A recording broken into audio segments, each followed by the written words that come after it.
es-tu? Qu'est-ce que tu fais là?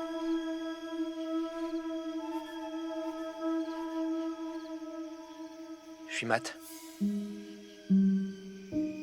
C'est moi, ton fils.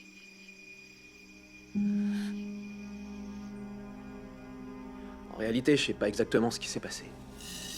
Il y a un homme qui m'a trouvé sur une plage. Est-ce que tu m'entends, petit?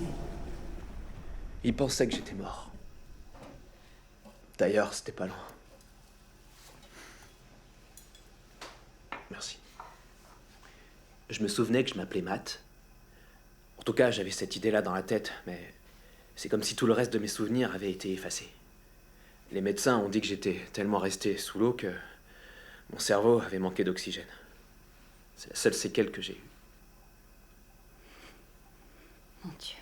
Et donc, le type m'a emmené à l'hôpital Saint-John. Ensuite, l'aumônier de l'hosto a essayé de me trouver une famille. Je suis passé par 2 ou 3 familles d'accueil.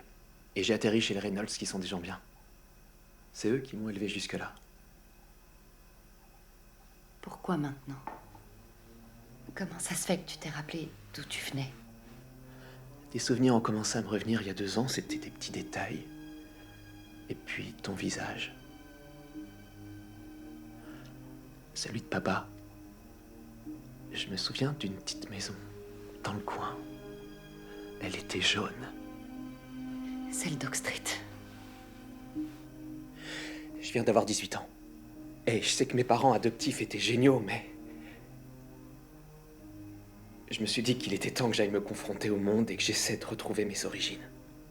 Alors j'ai commencé à remonter le long de la côte. J'espérais revoir quelque chose de familier. Et c'est là que j'ai vu ton visage. Sur un panneau au bord de la route. D'un seul coup, c'est comme si un barrage avait cédé dans mon esprit et les souvenirs ont afflué. Alors j'ai fait mes recherches. Et j'ai trouvé où t'habitais. C'est toi que j'ai vu au mariage. Je savais pas. Quand j'ai compris ce qui se passait, je me suis dit que c'était pas le bon moment. Le marié, c'était Yann. C'était son mariage. Si je l'avais croisé dans la rue, je l'aurais jamais reconnu.